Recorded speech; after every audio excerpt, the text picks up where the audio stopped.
You're listening to the Art Said podcast, season 2, episode number 10, lesson planning. Make it yours through a sense of agency.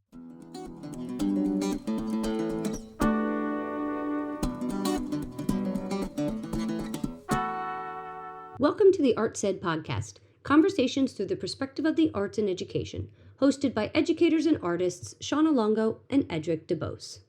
I'm good. It's been a good morning. That's all we can ask for. Good morning. So in our last couple episodes, we talked about curriculum, we talked about standards, and today kind of rounds out that trifecta of what is lesson planning and how it all fits together. So, but we do not plan on kind of prophesizing today or telling you what to do or how to do it. Right. Edric? That's not what this is about. Not at all, because there's a bazillion things out there. There's a bazillion articles. There's like videos you can watch on YouTube. Everything is everywhere. So it's really not so much as just talking about some of the painful, some of the uncomfortable aspects, if you will, of what lesson planning is about. It's just necessary. It's one of those necessary evils in some ways, or it can be seen as that. So just really quickly, we'll start with some of the obvious stuff, and then again, one of the most common things with lesson planning is if your objectives aren't clear. So if your objectives aren't clear, then the thing you're gonna struggle with is the students not knowing where they're going or where it is that you intend to wind up with what it is you're teaching. So people will get lost.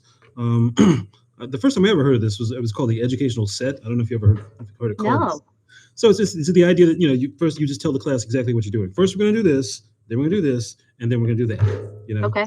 And that works even with adults, in a room. So, they're expecting. Well, people like to know what's going on. Like when when you and I actually together, when we give workshops, I always start with an agenda slide. Here's what I'm going to talk about. So people have a clue where you're going with it and what the expectation might be, or they might be able to wrap their head around and have pertinent questions. And the same goes for kids. Like if you want them to interact with you through a lesson, let them know where you expect to go versus it being a surprise.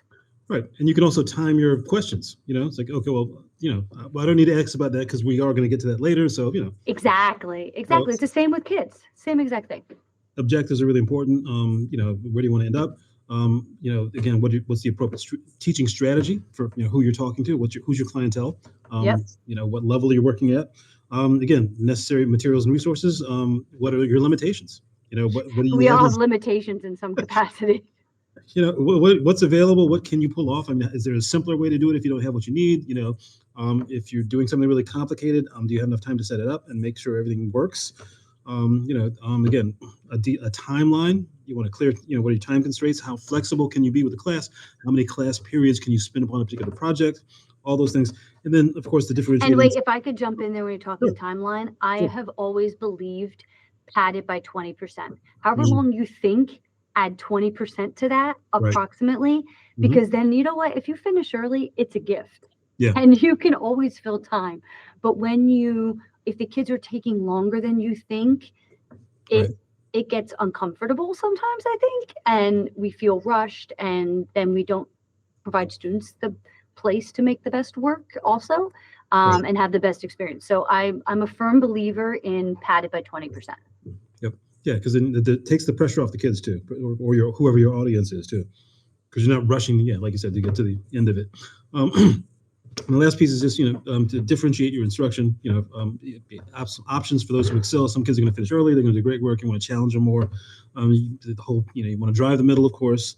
And then, and you want to have some time for the kids that are going to struggle because the kids are going to struggle. Right.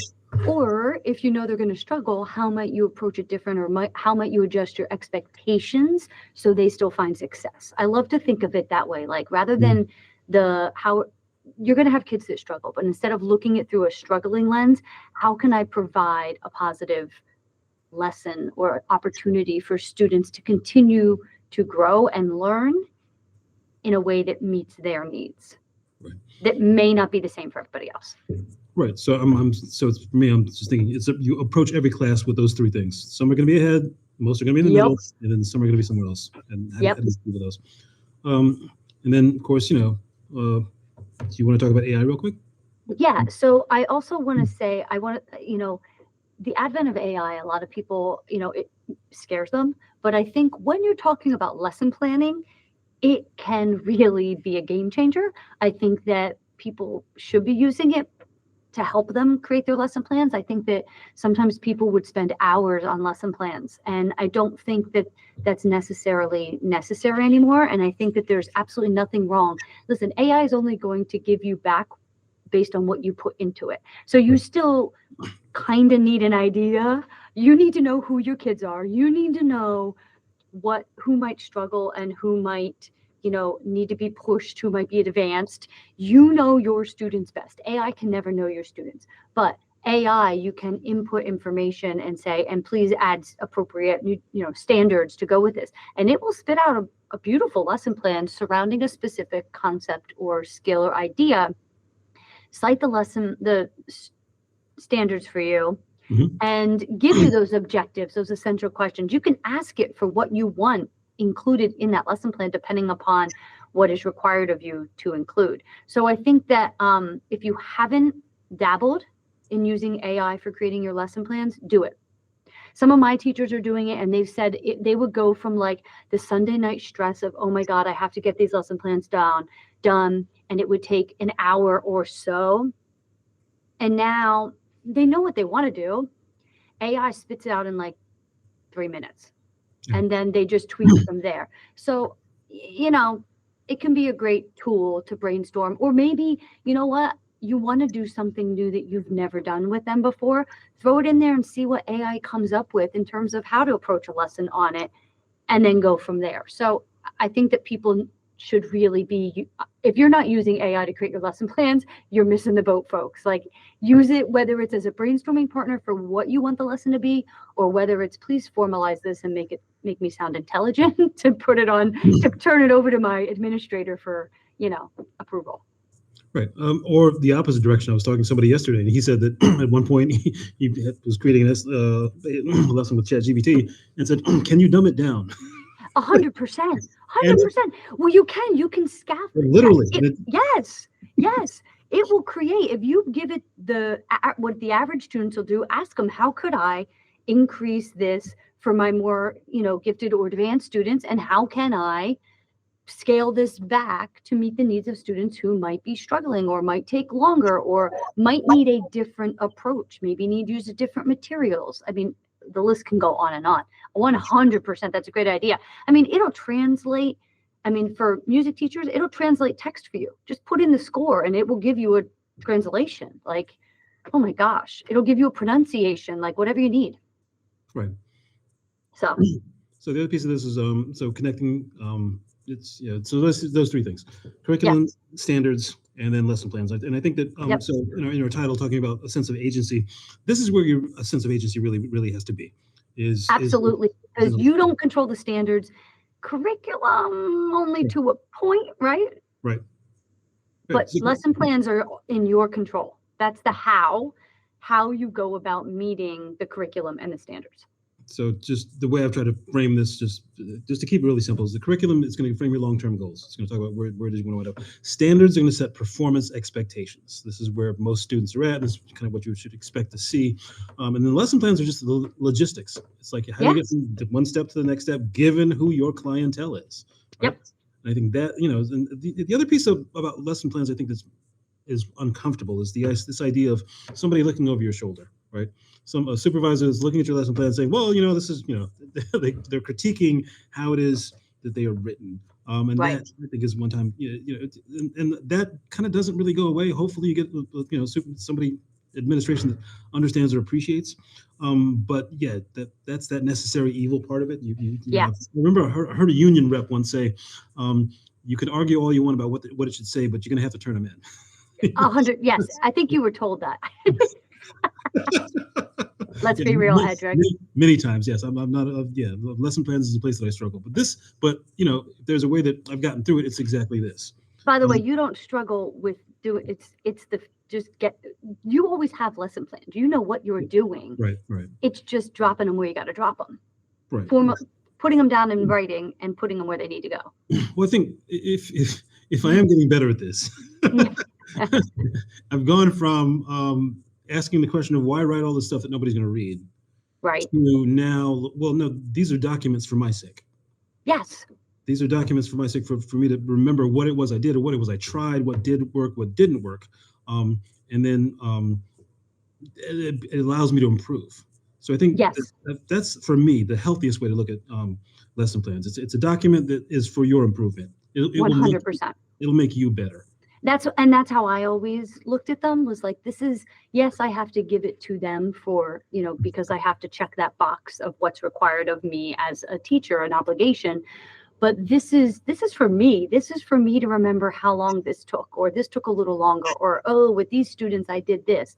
And I would make a point at the end of the week to go back in and look at the week before and tweak what I did, Mhm. because then the next time I go around teaching that, I'm not going to remember a marking period from now, Right, a year from now, what right, I did differently. If I don't go in and make a note of it, forget it, it's gone. right. So I think it's the best way to think of it as that. It's your document. It's a Yes. document.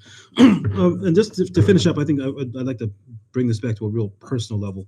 Um, so you talk about standards, you talk about the curriculum. Again, there are students that you're going to have in your room that are never going to meet the standards. 100%. Yeah, and for a lot of different legitimate reasons, they're going to not be able to perform the way the other students are. Um, Right. and I think that's where you make an adjustment. That's where you go back to, well, why do I teach? Why am I in this room? What is it I'm really doing? And I think there you can find ways to give them something that that they're going to need as they progress through school, as they grow as students. And that's really, I think, where the heart, the emotion of what teaching is really about. Absolutely. Yeah. Absolutely. And just one last thing. So it's important to think about what's at stake. It's a quote I heard from Yo-Yo Ma. He said that when you're performing, you always have to feel like there's something at stake. Hmm. You don't just go out to into audience or to play just randomly. It's not just something you're just doing by rote on a remote control. There's something at stake. The other piece I think about, because I heard Branford Marsalis used to come to the studio where I was working, and when you hear a legend like that say something, and you're watching his face and watching his emotions in the room, and he said when I go out to play, he said, I'm trying to prove something. He said, Yeah. I'm not just going out there just to get through it. I feel like I want to let people know how good this is. You know. Um, Hmm. there's one more music quote, because it was I can't remember, the Gatlin brothers, and it was one of them, I can't remember his name, but he said, if you go to a doctor, you want that doctor to be competent and to perform, to heal you. So when I go out to perform, because I kind of think of teaching in some ways as performance. Oh, 100%. We are You know, all actors on a stage. yeah. It is our classroom. Yeah. So you want to give what you care about. You want to Right. give them something that they can take with them and use. And I was talking to a student of mine from 10 years ago, and he was talking about how he felt. He was just not speaking as a teacher, but just as a student. They felt like a curriculum was followed that didn't really give him what he needed. Because now 10 years out, you think about, well, what did I learn? What did I spend time doing? And then how did that prepare me for dealing with real life? And he Right. felt like that time was wasted. So I think when you think about your students, think like, are you giving them something that they really need? And that, I think, is kind of what should drive how you think about lesson planning. Something's really at stake here. Absolutely. All right, everybody. Well, hope you enjoyed this brief conversation on lesson planning, because we didn't want to put a lot of stock into it, but we at least wanted to touch upon it because it does kind of complete that trifecta of components towards our practice as educators. So we will see you next time. Thank you. Toodaloo.